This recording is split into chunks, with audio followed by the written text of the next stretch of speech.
Welcome to Let's Talk on Forward Radio, 106.5 FM in Louisville. This is Hart Hagen, and I'm joined today by Kathleen Halal and Diana Carpinone of Non-Toxic Communities. Kathleen, how are you doing? Just fine, thanks. Nice to be here, Hart. Thanks for having me on. I'm thrilled. So the topic is non-toxic communities, and Diana Carpinone and Kathleen Halal work on that together. And we are also joined by Mel Scott. And I was saying we have almost the entire map represented. I'm in Kentucky. Kathleen is in Orange County, California. Diana is in New Hampshire near the ocean. And Mel, we're also joined by Mel Scott from Doylestown, Pennsylvania. That's in southeast Pennsylvania near Philadelphia. So, Mel, how are you doing today? I'm doing great. This is really, really exciting. I'm excited too. Kathleen, let's start. Just tell us, how did you get involved with what is non-toxic communities, and how did this become an important cause for you? Well, my kids had autoimmune issues. They're better now, but we still really watch their health. But when they were young, they had autoimmune issues. So we started looking for all kinds of medical care and therapies for them. And as a part of that, I started to look into their diet to see how I could make them healthier. And I found out about these chemicals that they're using on the farms and in our farming communities, and that's in our food supply. And when I learned from the farmers what those chemicals were doing to the environment and on their farms, and also their farm animals, affecting their farm animals' health and behavior, I thought, well, what are the kids being exposed to? So we changed our diet to a completely organic diet. And then, around our kids' elementary school, I started noticing signs where they were spraying the same chemicals they were using on the farms. And I knew they were no good. So I became interested in trying to find alternative solutions. So we're talking about chemicals that get into our environment, get into our food and our water, and they affect children, they affect animals, they affect adults. So what are some of the chemicals that we're talking about, and how can they be problematic from the standpoint of health and other issues? Well, the big ones were glyphosate, which is the active ingredient in Roundup. So Roundup products and other products that contain glyphosate. And also 2,4-D. The glyphosate was generally used around the planter areas, around the edges of landscape or fields, and then the 2,4-D is sprayed directly onto the fields. So those were the two biggies. But there are all kinds of products that they use that are really hazardous for our children and all of us, our pets, our children, and synthetic fertilizers. I found out about toxic sludge and different kinds of fertilizers, and there can be heavy metals and dangerous chemicals in those. And then nitrogen and other products that are not good for the ocean, not good for the sea creatures. So, when I learned about all this, I started looking around to find out if there were alternatives. I reached out to Beyond Pesticides, and they told me there are alternatives. There are people who are successfully landscaping using organic methods. And if anything, the landscapes actually improve once the focus is on the soil biology and natural products. You can have both a beautiful landscape and a safe landscape. And that's actually how I met my partner, Diana, who's president of Non-Toxic Communities, because she was working in Dover with Beyond Pesticides at the same time that I started working in Irvine with Beyond Pesticides. And the trick is really to bring in very experienced, very knowledgeable consultants so that you can have success. It's not a situation where you can say, okay, I don't like Roundup, let's substitute that one product out. It's a complete switch where you don't use any of the toxic products, and then you start using natural methods, and everything looks amazing in our city. So you're saying bring in an expert. So how does that work? What role does the expert play, and how does that help? And what goals are you trying to pursue as you try to establish a non-toxic community? Well, the goal is to get your staff, whoever's in charge of landscape and maintenance, to be trained by certified individuals who've been using these practices for years and years. And so what Beyond Pesticides did was they put us together with an excellent landscape expert. His name is Chip Osborne of Osborne Organics. He's based in Massachusetts. And he came in and he trained our maintenance guys on the proper methods to get organic landscaping going and to drop the chemicals. In our schools, they went so far as to also, clean up what was inside the classrooms, what they used to clean off dust, clean classrooms, pesticides used around the buildings and the landscape. And it took a while. It wasn't something that happened overnight. And the trick is kind of to get to the head decision makers who ask the landscape professionals, who basically pay them or are in charge of what they do. They ask them to go ahead and learn new methods. It is a tough sale because these guys, are very proud of the work they do, and they want their landscapes to look good, and they have a fixed budget and they can only pay for so many man hours. So they get kind of worried when you come in and you start talking about this, but this can be done within a budget. You just have to find people who are open-minded and willing to learn these better methods. The good news is awareness is growing with the lawsuits, for Roundup and so on. Awareness is growing. And so when you go into these offices and you ask them to please stop using toxic products, people are getting better receptions now. So, we're making progress in terms of awareness, but there still is a lot of resistance. A lot of professionals, they've been trained by the chemical industry or extension paid for by the chemical industry, who teach them the chemical methods and tell them that organic methods won't work. But that's not actually the case. And you save a lot of water. In Irvine, we have issues because we use reclaimed water. But if you're in a city that's not using reclaimed water, you have huge water savings, because as the soil gets healthier, it becomes more like a sponge. The roots of the plants grow deeper and the water goes deeper. So you have less runoff, less evaporation. The soil gets softer, and it's better for the kids to run around on. It's much better to do sports, and it just looks so beautiful. It's very vibrant without using synthetics. Why doesn't everybody do this? I ask myself that question every day. Diana and I talk, and we're trying to get it going. And we have a lot of people reaching out to us more and more. More and more people are contacting us. More and more people are approaching their homeowners associations or their cities or their school districts, asking for these things to happen. But really the key is to bring in the expert training. If you have a shot at this, if you get somebody's ear and someone who's willing to try these methods, be sure to bring in an expert who has, a lot of experience in doing this with landscape. Farming practices are different from landscape practices. And we, in Chip Osborne, he's one of the nation's top experts, so he can give the correct answers so that the change is successful. So on your website, you can find a group. It has a place about schools, cities, landscapes. I noticed you have a really good page for resources. For example, you have, there's a way to create a group. It's how to prepare for meetings, sample documents. I love these sample documents. Like you have a document that is a sample letter, a sample flyer. Like the flyer says, toxic pesticides are being used in any town. Substitute, say, Louisville, Kentucky. Toxic pesticides are being used in Louisville's public areas, children's athletic fields, public parks, library, and more.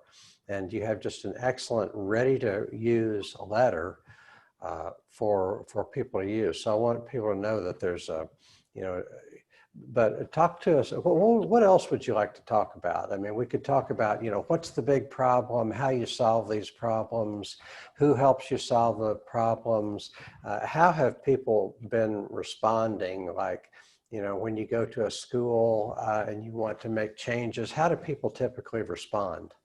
Well, the parents are usually really excited, and the landscape maintenance guys are less excited, because it means learning whole new methods, and some of them have been sort of prejudiced against organic methods and they don't believe they'll work. But I have to admit that more and more they're also concerned for the safety of themselves and their family.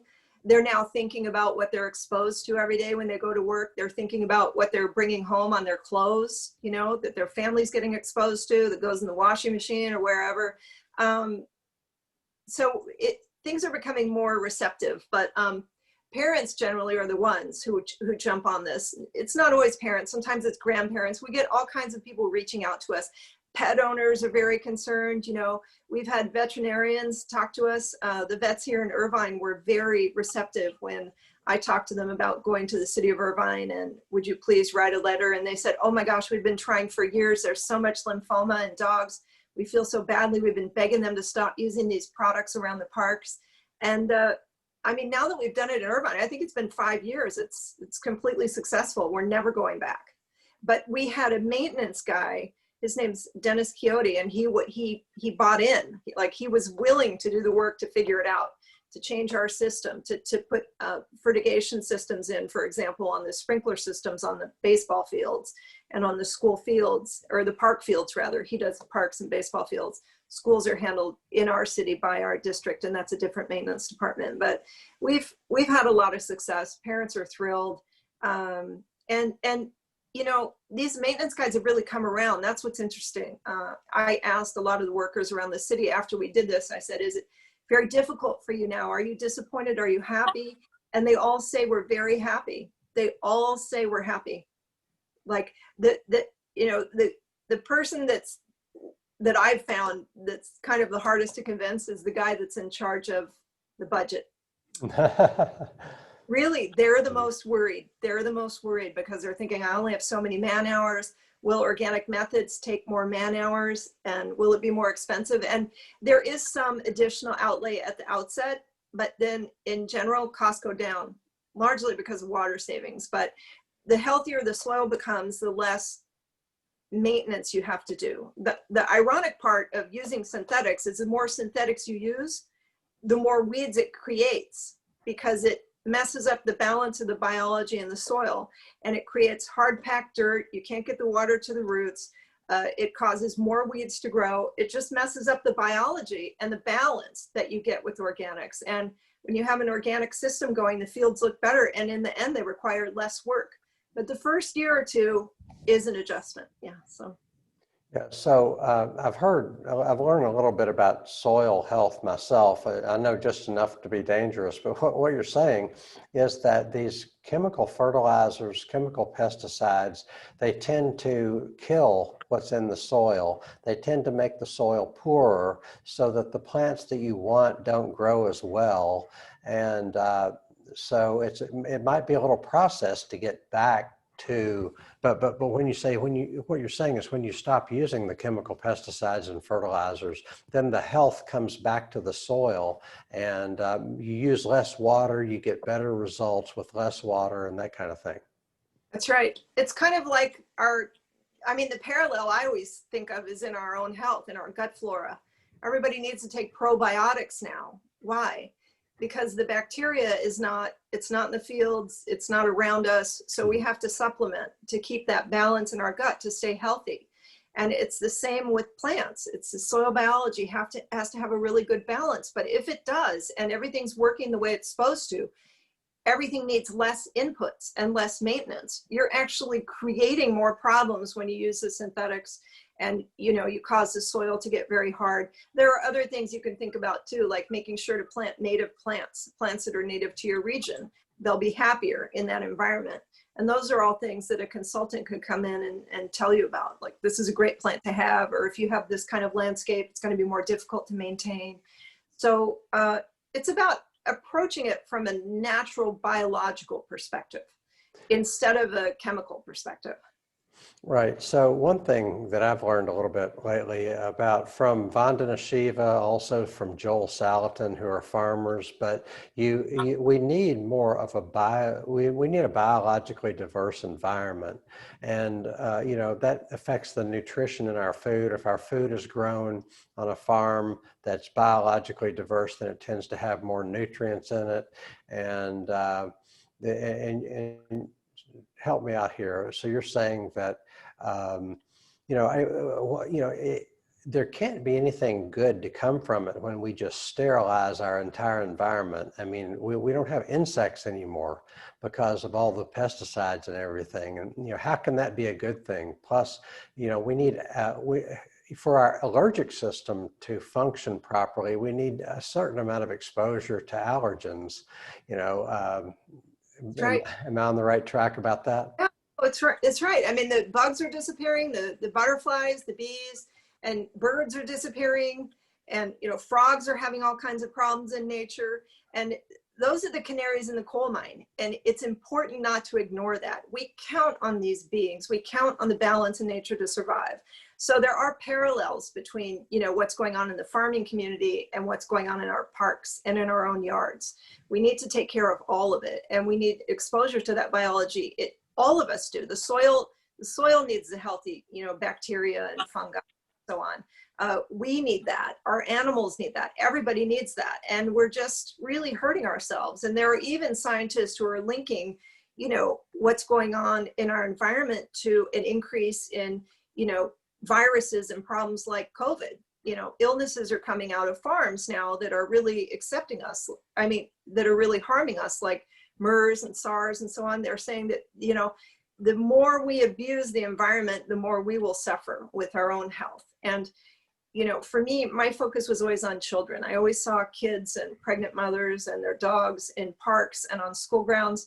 And then you'd see the guy with the backpack, or worse, you see him with like a tractor and spraying these chemicals on the fields. And when I spoke with our school principal, I said, why are you allowing them to put 2,4-D on the field? And she said, well, I only let it happen a couple times a year, and they only spray while the kids are on vacation and so on. And I looked at her and I thought, and she meant well. She had kids in the district. She meant well. She just didn't know. Mm-hmm. And when I explained it to her, she was like, oh, that's not great.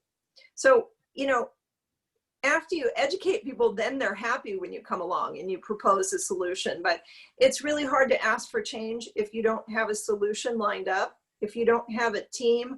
Or, you could contact us at Non-Toxic Communities or Beyond Pesticides, but you need an expert with a lot of experience in landscaping. Chip Osborne, who we had in Irvine and who Diana had, who's on in Dover, New Hampshire, he's just the bee's knees to me. He's been... Tell me about Chip Osborne. You've mentioned his name several times, so let's talk about Chip, and let's put in a plug for him. He's absolutely amazing. His consulting company is called Osborne Organics, and he has projects from New England to Hawaii. And he started out as a conventional landscaper. For years and years, he did conventional landscaping, and his dog died. And he started looking around, and that made him think. He was like, well, what am I putting in this environment that my dog was exposed to? He started to think about it. And then he consulted with organic experts, and he figured it out a lot on his own. And now Diana can help me with the years of experience. He's been doing landscaping for 35 years, I think, and like 20 of those have been organic, going on 20, definitely. So he's had a lot of success. He's figured it out, but it's not in the mainstream teaching for professionals, and that's kind of the issue.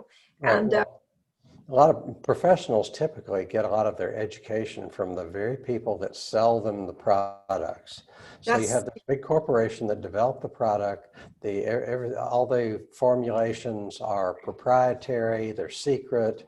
And to me, secret science is a contradiction in terms. If your science is not available for other scientists to peer review, then what kind of science is it? But yet that's the science that's selling us all these landscaping chemicals and farm chemicals, et cetera.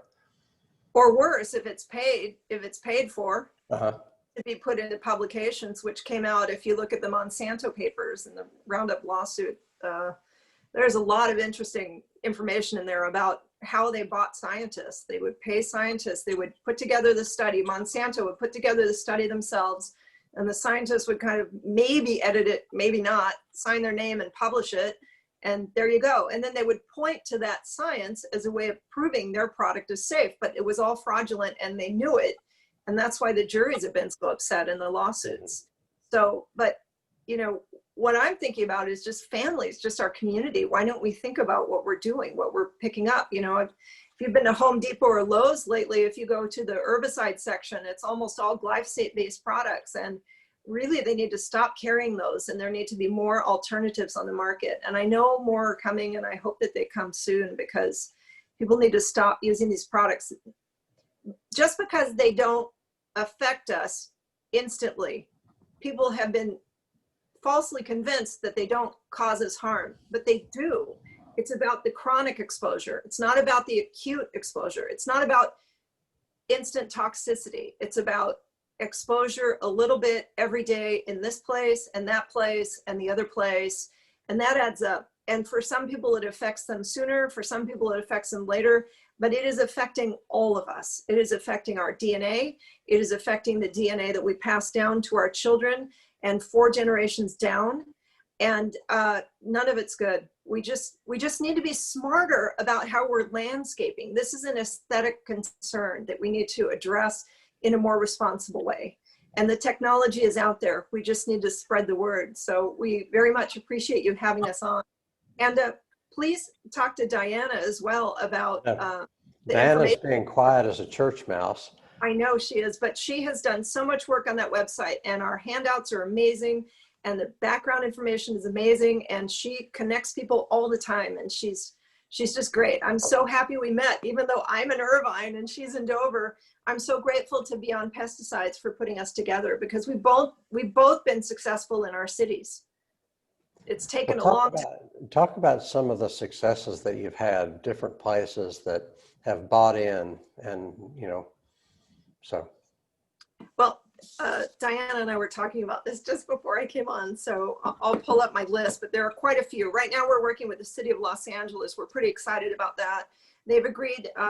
I have a friend on the health commission. He's a health commissioner, and we have a city council member who's very interested in this. So the trick is, again, to get officials interested in this. And so we're working on pilot projects in Los Angeles. There will be 3 pilot parks to start with, and we'll kind of show it can be done. And then certainly we'll ask for more. But we're working on LA. Of course, Irvine was very successful. We have other places too. In Florida, Oakland Park, Wilton Manors, Montgomery County, Maryland worked with Beyond Pesticides to get legislation passed to protect their community. I worked a little bit with Minneapolis Public Parks, who's passed legislation or city policy to protect their parks and cut out the toxins. They worked a lot with Organic Consumers Association as well. Portland, Maine has had a lot of success. Portsmouth, New Hampshire, Philadelphia is working on legislation to control the toxins that are used in their parks. So we have cities cropping up, and we have people calling us, but it takes a lot of dedication.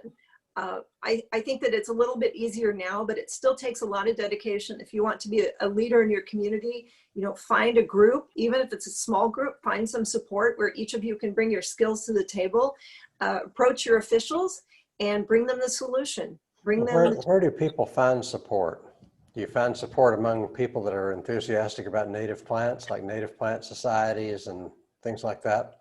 You could, groups like that. What we did in Irvine was we had a petition, and it was really, it was a nice petition.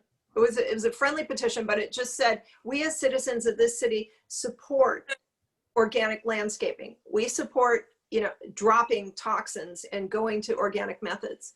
And in the end, I think we got close to 1,000 signatures, well over 700 at any rate. So it was. And then what happened after you did the petition?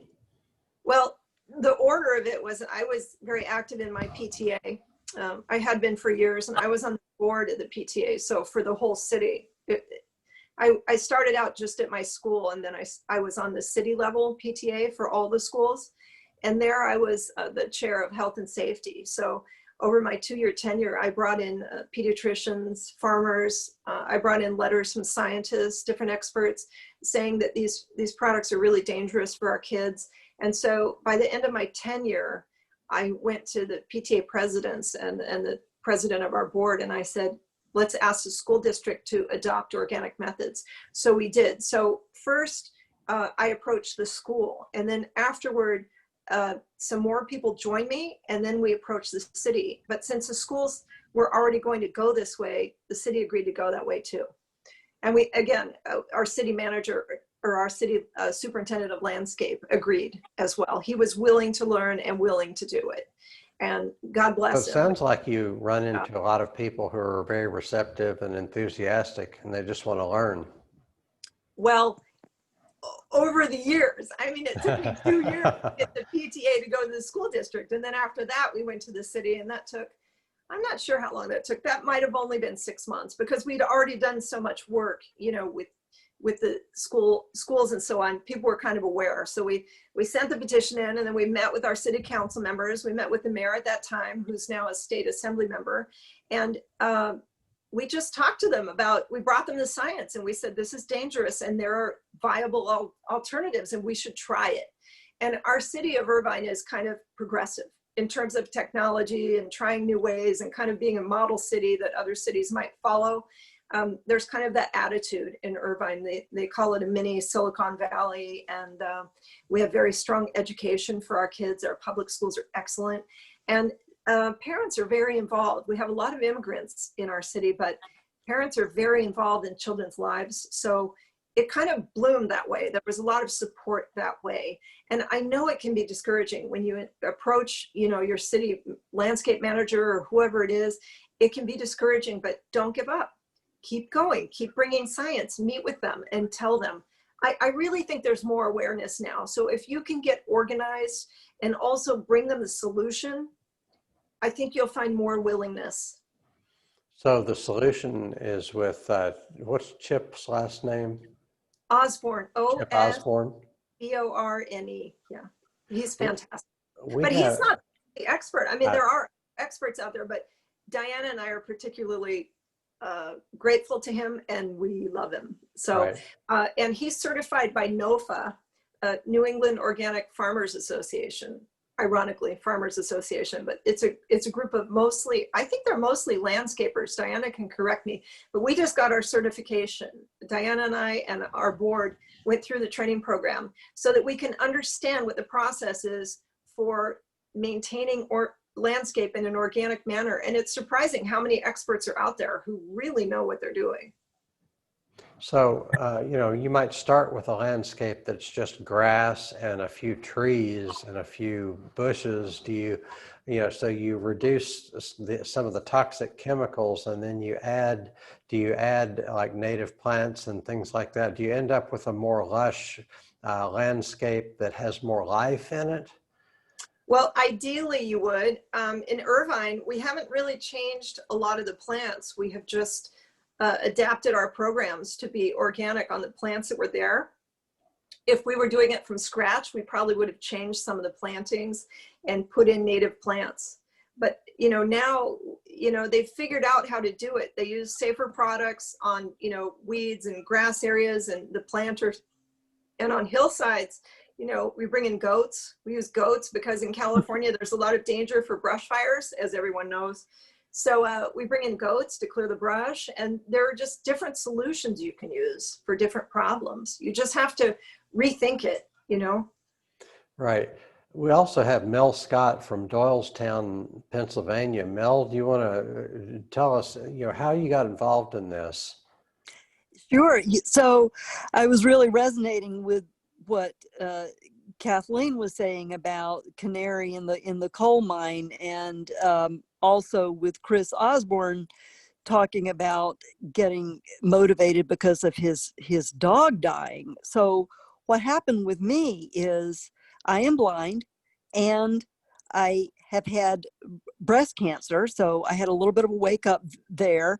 But I had a guide dog. Well, I still have her, but my guide dog, last November, we were walking out in the neighborhood, and she had a seizure. And there, I wasn't walking her. My son had taken her, and he said, I noticed there were, these white pellets around, but I thought that it was from the snow, snow removal, that it was whatever it was they used for doing snow. And then we realized that they had just done a fertilizer treatment. It was probably a slow release fertilizer treatment the day before, and she had a seizure.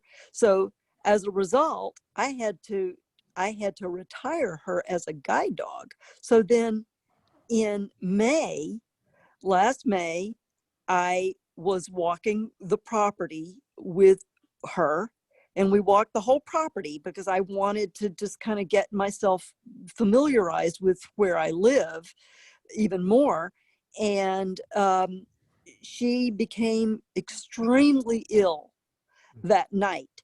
And they did not tell me that there was any spraying that had been done days before that. And there were no signs, nothing. I had no way of knowing. And she became extremely ill and she almost died. She was in the emergency vet for the hospital for 3 nights, and we didn't know if she was going to make it or not. Fortunately, she did. And as a result of that, though, I don't have a guide dog now, and I cannot let her go outside of my house. We have a patio, and that's where she goes, but she doesn't get to go anywhere or do anything because I'm terrified.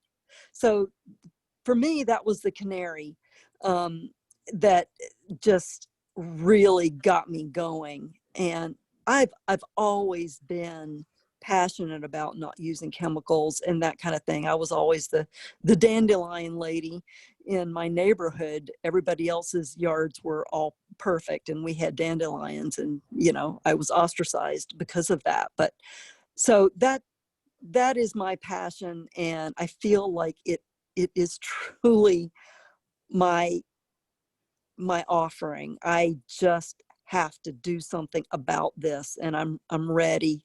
Do you think we need to rethink how we do landscaping? Absolutely.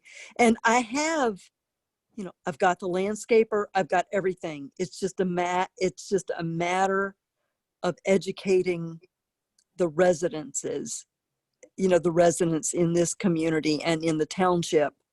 So You have a homeowner association, and it would have to be the homeowner association to decide differently to make changes. exactly. And I honestly don't know how I'm going to achieve it, but my vision is that I have a bench on this property, this 33 acres of ground. There's going to be a bench, and it's going to be a tree, and it's going to have a plaque saying Mel Scott made this grounds natural or sustainable or eco-friendly or something like that. That's the vision I'm holding. Non-toxic. Yeah, that's the vision I'm holding, and I'm going to do my best. Diana, you're a co-founder of Non-Toxic Communities with Kathleen. Do you have any thoughts for us?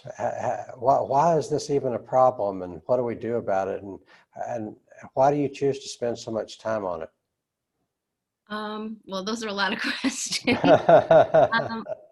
I think we've covered most of that, and I feel like Kathleen was mentioning about the experts and getting expert help. We discussed about awareness and education and how important that is. But I think bringing somebody in who knows what they're doing, because you can't expect advocates to be experts in organic landscaping. So I think an important thing is to know how to find someone. And Kathleen was mentioning the Northeast Organic Farming Association, and NOFA Connecticut runs the Organic Land Care Program. So they have a set of standards that are based on organic agriculture standards that they've created. And Chip Osborne is actually one of the authors of those standards, along with a bunch of other wonderful people. And they came up with those. That's in its 6th edition now. And they have training based on those. And it's basically adapted for, landscapes. Because agriculture and farming are 2 different things, as we discussed earlier. But the way that you can find someone who's been trained in that is through the NOFA Connecticut website. And we have a link to that, I think, on the landing page of our website, if you scroll to the bottom. And you can go there and you can actually search the AOLCPs, which is Accredited Organic Land Care Professional. And our board was just trained, through NOFA. They actually are doing training online right now because of COVID. So that was really convenient for us to be able to do that. You know, Kathleen didn't have to fly all the way out to the East Coast to take the course. And that's a way to know that somebody has been trained, you know, in those standards, and that you're getting someone who's the real deal and is going to take that soil-based approach. Because a lot of times you'll get a company in that they'll say they're organic, but they are actually kind of greenwashing, where they're doing, you know, sometimes they'll say they're doing this hybrid approach, or they'll use things that aren't organic, like, you know, biosolids or sewage sludge based fertilizer, and they'll say that's organic. Or they'll do a product swap, which is basically, rather than focusing on the soil and building your program around your soil tests, they just swap out the synthetic products for natural products. And that's a more expensive and not very effective way to manage landscapes. So I think finding an expert near you is important, and that's a way that you can do it. And you can also look on the OLA website, which is the Organic Landscape Association, and they have accredited professionals listed as well. They have OLCAP certification, which is Organic Lawn Care Accredited Professional.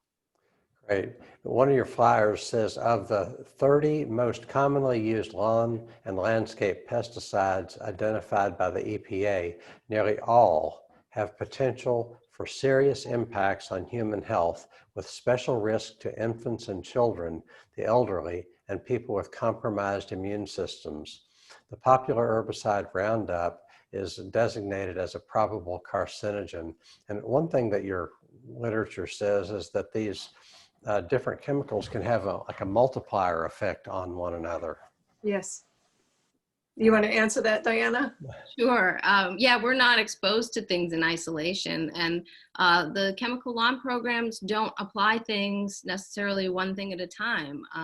You know, they'll use combination products, and you know, just the commonly used herbicide. Near Kathleen, they'll use a product called Speed Zone, and that has 4 different active ingredients, 4 different herbicides.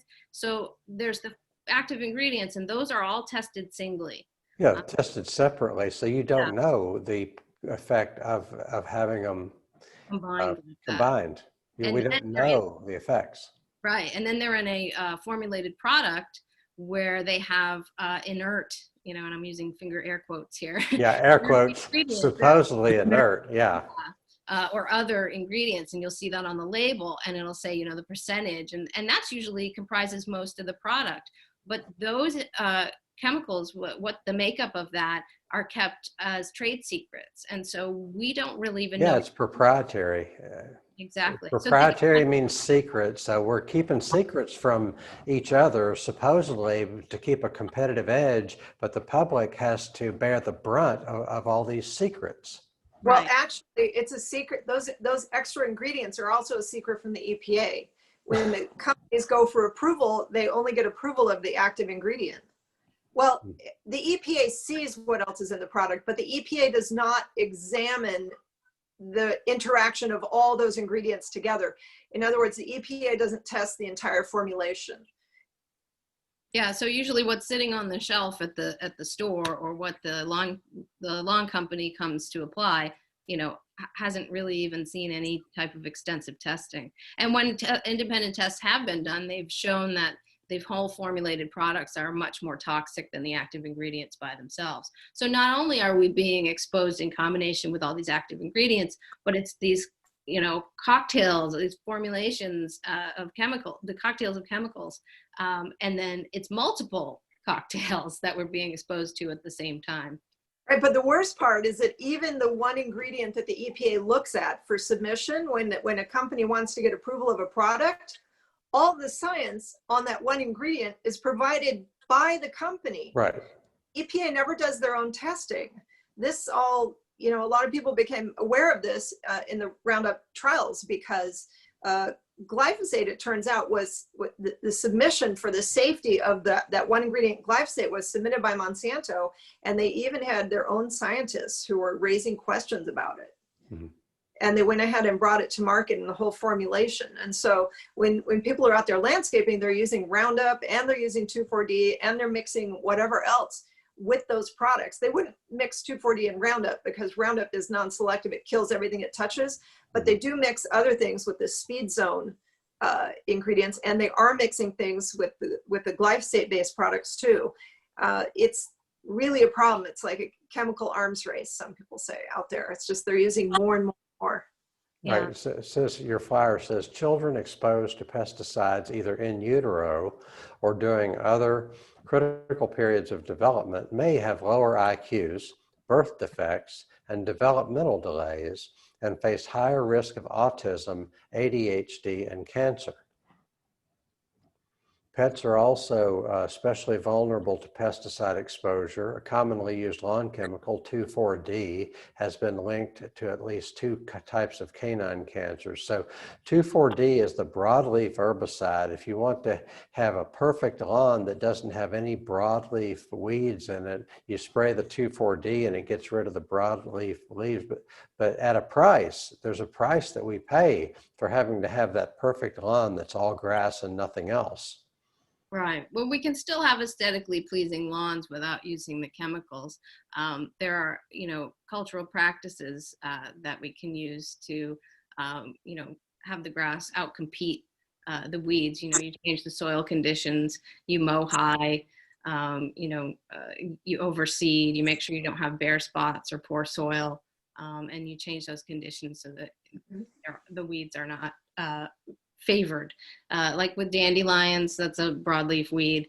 You can hand remove them, but for long-term control, like on a sports field, where you wouldn't want to have something like that, not a big deal in a park, but on a sports field, you can,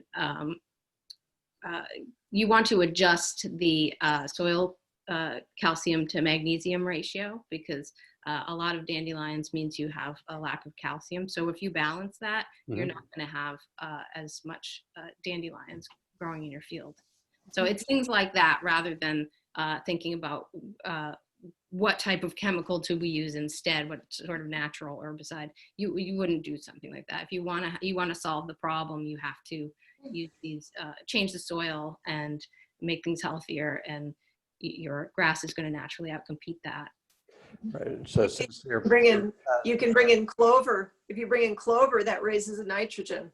So if you don't mind a few clover patches in your lawn, which I think look really nice, that solves your nitrogen issue.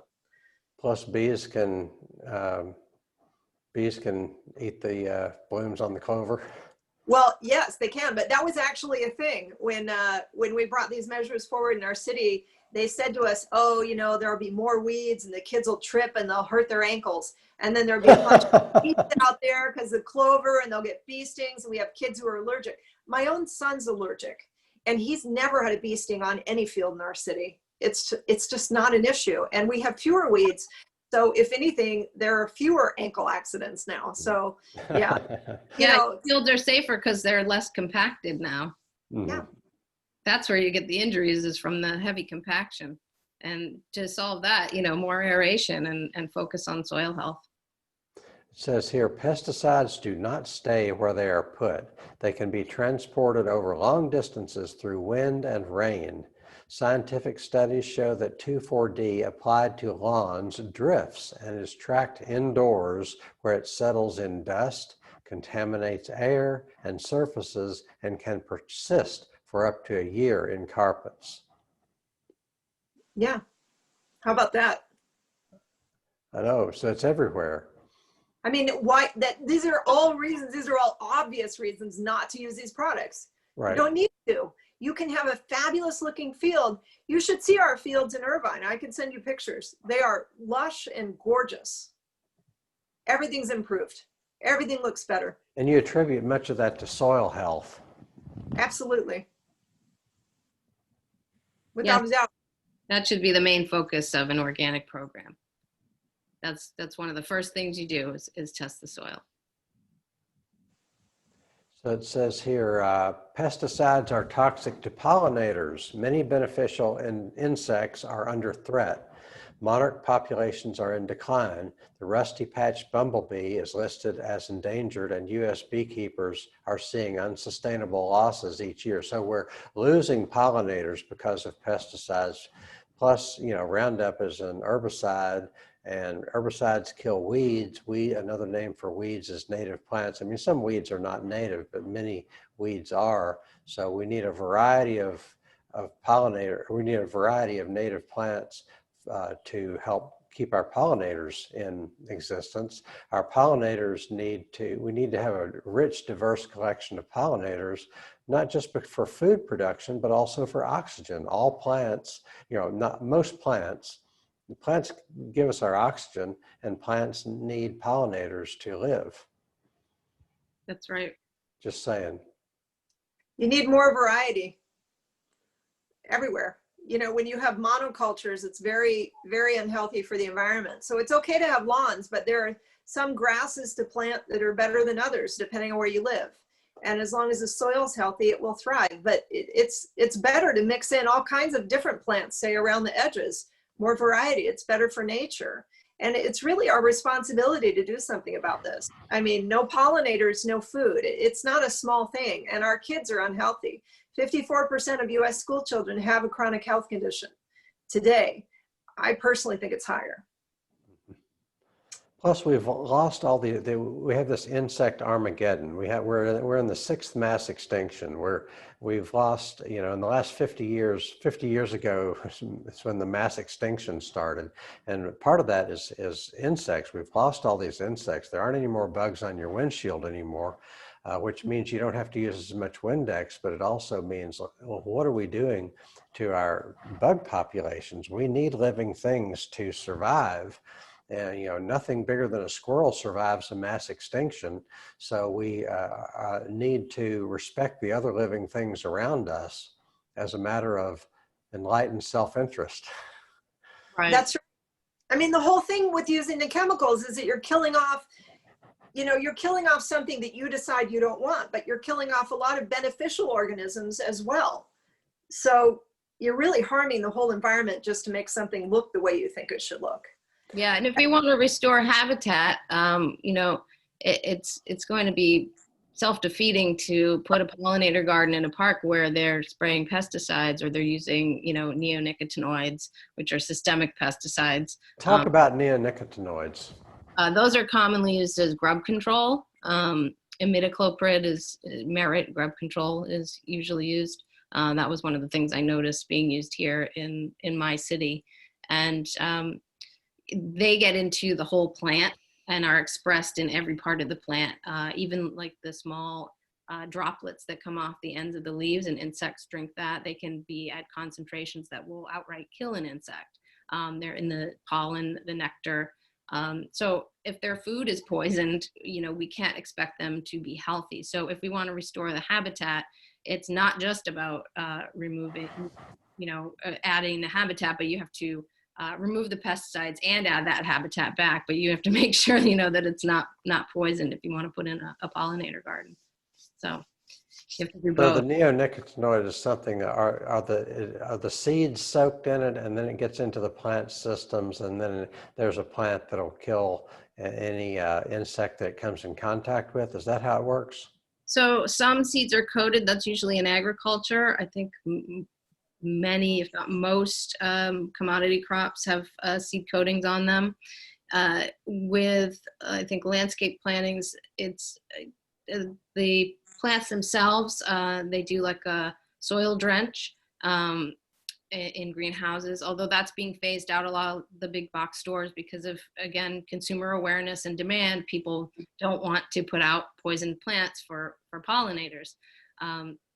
So in the landscape, like I mentioned before, will be used for grub control. So they'll put down either a liquid or a granulated formula, and then they'll have you water that in. And the reason they have you water it in is because it's very water soluble.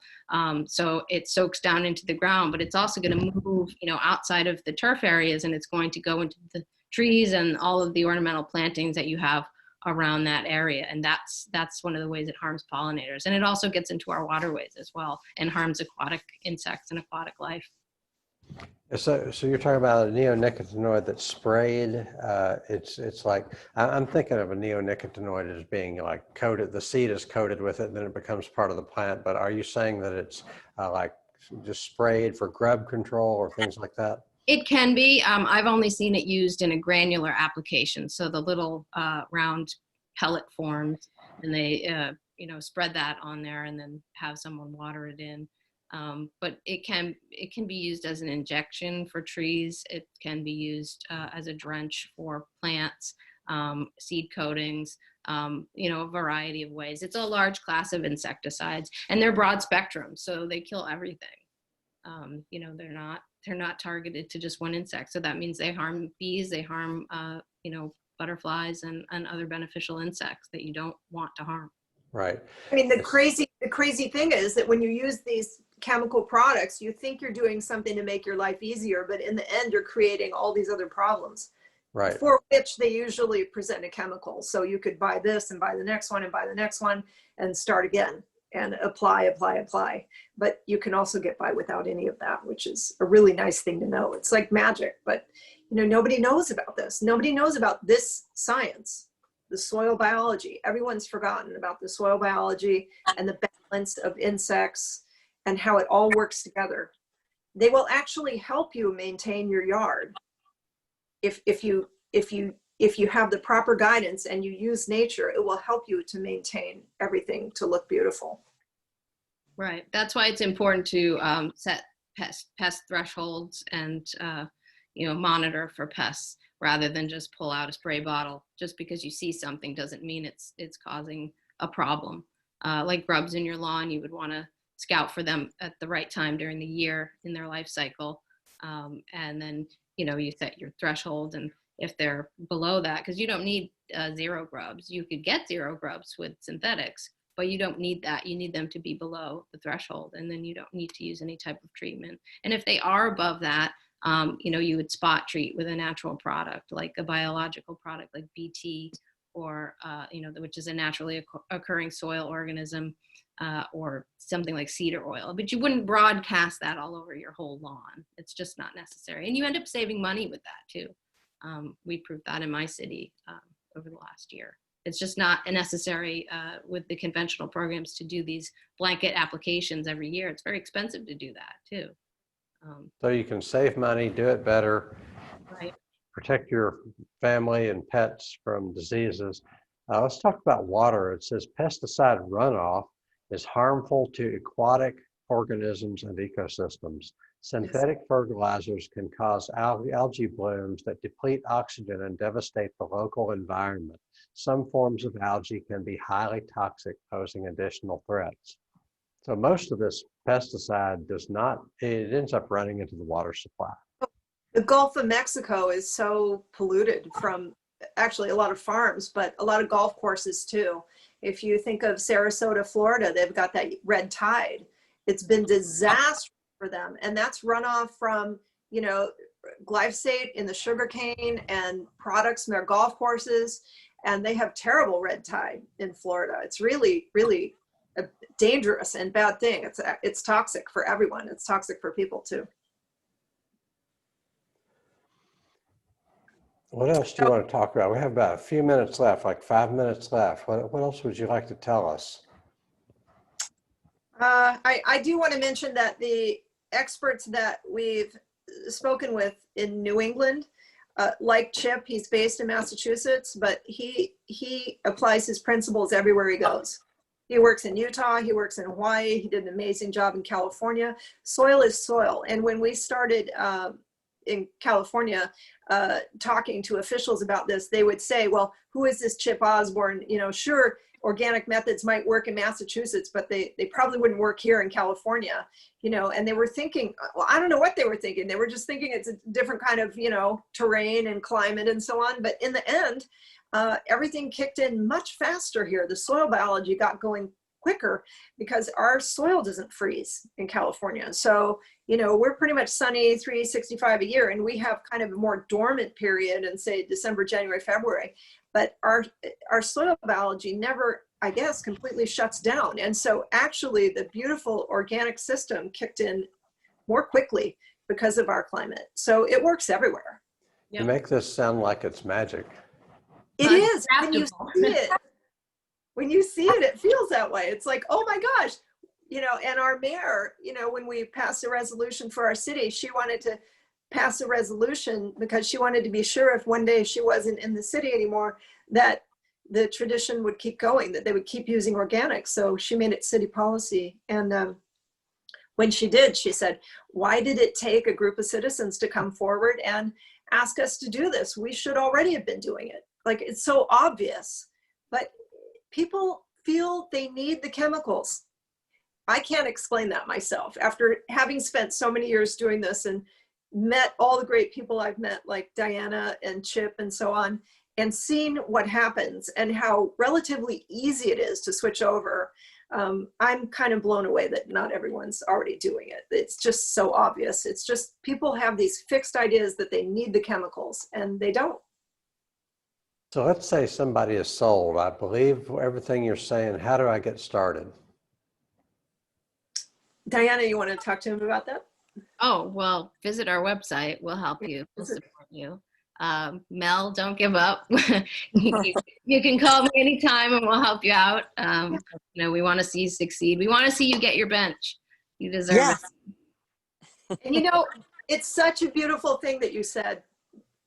It sounds like you picture it in your mind, like you picture what's going to happen, you know, your bench Yes. and the plaque, and that's such a beautiful thing. And I have to say, it helps to find a group. It helps to find people in your community who will help you. But my partner, Diana, God bless her, pretty much by herself. I did have help. I did have help. But yeah, I did have help, took the lead. she took the lead, really. She did so much in Dover. And we will help you to do the same. If you come to our website and you contact us, we will try to find people from your area who also want to do what you're doing, but we will also help you to find people. And we will, most importantly, put you in touch with the people who can provide the right training so you can have a successful program. Because the worst thing that can happen is that you convince everybody to do it and then you don't have a proper landscaper, a landscaper with the proper knowledge come in, and then the project might not be as successful, and then you'll get criticism. And we want you to be successful. Fortunately, I do have a landscaper, Indigenous Ingenuity, and he's Matt. He's absolutely phenomenal. Oh, And so it's a matter of paying him to create the proposal so that then I can present all of it as a package, not only to the HOA, but to the city, you know, to the town. yes. So there's a lot to be done, but it's been a very magical process so far. Everything's falling in place and I'm ready to lay down in front of the lawnmower. That I hope you don't have to do that. No, I don't think so, but you know, I want to do it the right way and not get myself in trouble. We'll help you. We'll help you. Thank you. Speaking of lawnmowers, we didn't even get into the whole idea of no-mow lawns and how, you know, the mowers and the weed eaters and the blowers just spew a bunch of toxicity and particulates into the air. Well, there's our next conversation, Hart. Oh, all right. The electric ones, the ones that don't use any petroleum or gas products at all. I have an electric mower. I love it. Oh, it's beautiful. They have the weed whackers and big lawnmowers, the whole thing. It's so possible. Right. So Absolutely. Absolutely. So visit nontoxiccommunities.com and tell me briefly about the certification program. What does that involve? How long does it take to go through it? Well, it's targeted towards landscapers, and Connecticut NOFA runs that. And they are doing one in just a few days, a new training, and that's going to be online. So you can visit their website, and there's a link to that on our landing page. Like I mentioned before, if you scroll to the bottom, you can find that and see when they're doing their trainings and register. And it's targeted towards landscapers, but anyone can take the training. They welcome homeowners as well.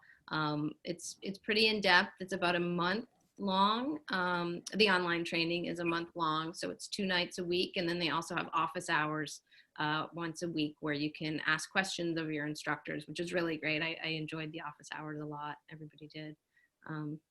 So yeah, that's available. And if you can share that with your municipal staff, if they're doing the work, or the vendors who might be doing work, so the training's available to them, even if they're not in the Northeast. Yeah, if they would be willing to get the training, that could be a way of convincing them to come I'm on. seriously considering getting the training myself. I'm seriously considering should. that. It's so interesting. If you're at all interested in biology or Right. just having a beautiful yard, it's so fascinating. My background's in art history, so, you know, completely different from the sciences. And yet this was so fascinating to hear these experts talk and see their pictures and their progress. It's really something else to take the course. I recommend it. Sounds great. Well, Kathleen Howell, thank you so much for joining me. Diane Carpanoni, thank you for being here. And Mel Scott, we're going to have to come back soon and talk about non-toxic communities. All right. Absolutely. Thank you for having us, Hart. Thank you. Thanks a lot. Have a Bye, good Hart. night. Bye, Have a Mel. good day. Good luck. Bye-bye.